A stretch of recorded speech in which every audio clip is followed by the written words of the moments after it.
Hello बच्चों। तो चलिए इस प्रश्न को पढ़ते हैं। क्या स्थितिज घर्षण किसी वस्तु पर धनात्मक कार्य कर सकता है?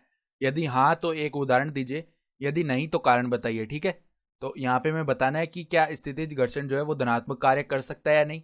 तो प्रश्न में आगे बढ़ने से पहले इस प्रश्न से संबंधित जो मुख्य उदाहरण है उसकी हम चर्चा कर लेते हैं। ठीक है, तो देखो मुख्य उदाहरण क्या हो जाएगी। हम जानते हैं कार्य का जो सूत्र है वो क्या होता है, बल गुणा में विस्थापन गुणा में बल व विस्थापन दोनों के मध्य का जो कोण थीटा होता है उसको हम कोस ले लेते हैं। तो एफ एस कोस थीटा ये कार्य का सूत्र होता है। तो अब देखो इस सवाल के हल में आ जाते हैं। तो स्थितिज घर्षण देखो कब कार्य करता है, ये हमारे पास आपेक्षिक गति की प्रवृत्ति का सदैव विरोध करता है। जैसे कि मान लो यहाँ पर कोई सतह है, इसके ऊपर कोई ब्लॉक एम रखा हुआ है।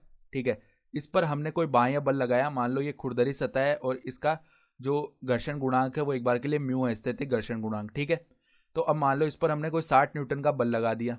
ठीक है, तो अब यहाँ पर अगर इस पर 60 न्यूटन का बल लगा दिया गया है तो स्थैतिक घर्षण क्या प्रयास करेगा कि ये जो ब्लॉक है ये अपनी सतह से हिले नहीं। ठीक है, यानी जो हमारे पास आपेक्षिक गति है उसकी प्रवृत्ति का सदैव विरोध करता है।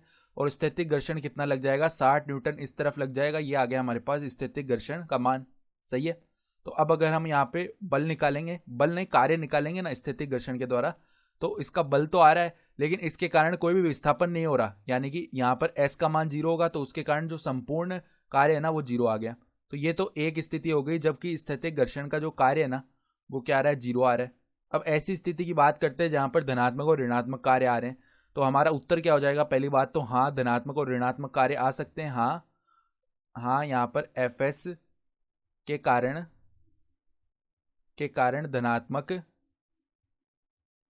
धनात्मक व ऋणात्मक कार्य हो सकते हैं। धनात्मक व ऋणात्मक कार्य आ सकते हैं। तो ये तो हमारा उत्तर हो गया। अब इसके लिए उदाहरण दे देते हैं एक। तो इसका अगर उदाहरण दें, जैसे मान लो दो ब्लॉक रखे हुए हैं एक के ऊपर एक। ये मान लो हमारे पास इस प्रकार के दो ब्लॉक रखे हुए होंगे। ठीक है, ये बी ब्लॉक है, ये ए ब्लॉक है। अब ए ब्लॉक पर मान लो कोई एफ बल इस तरफ लग रहा है, जिसके कारण ये पूरा का पूरा जो ए और बी का निकाय है ये आगे बढ़ रहा होगा। ठीक है, तो अगर ये आगे बढ़ रहा है तो बी पर प्रत्यक्ष रूप से कोई भी बल नहीं लगा हुआ, यानी कि इनके बीच का जो घर्षण गुणांक है उसको अगर म्यू बोल दें हम, तो इस पर एक घर्षण एफ एस स्थैतिक घर्षण लग रहा होगा। ठीक है, जो अगर बी पर इस तरफ लग रहा है तो प्रतिक्रिया रूप में जो ए पर है इस तरफ लगेगा। ठीक है, तो अब इस स्थैतिक घर्षण के द्वारा जो किया गया कार्य है वो अगर हम बी पर निकालेंगे ना, बी पर, तो बी पर ये जो कार्य है वो क्या आएगा, धनात्मक आएगा। क्योंकि यहां पर देखो विस्थापन भी आगे की तरफ हो रहा है, बल भी आगे की तरफ लग रहा है, दोनों के बीच कोण क्या हो गया, 0 डिग्री हो गया। ठीक है, और विस्थापन कुछ ना कुछ आएगा तो ये कार्य धनात्मक आएगा।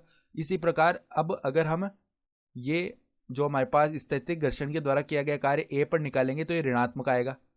कैसे, क्योंकि देखो यहाँ पे बल तो लग रहा है विपरीत दिशा में और जो हमारे पास विस्थापन है वो आगे की तरफ हो रहा है, तो दोनों के बीच कोण 180 डिग्री हुआ। एक कोस 180 डिग्री का मान -1 होता है, तो यहाँ पर जो हमारे पास कार्य आ रहा होगा वो ऋणात्मक आएगा। ठीक है, तो इस उदाहरण से हमने समझ लिया कि जो स्थैतिज घर्षण है वो धनात्मक व ऋणात्मक कार्य आ सकते हैं उसके कारण। ठीक है, तो आशा करता हूँ कि आपको ये प्रश्न समझ में आया होगा। धन्यवाद।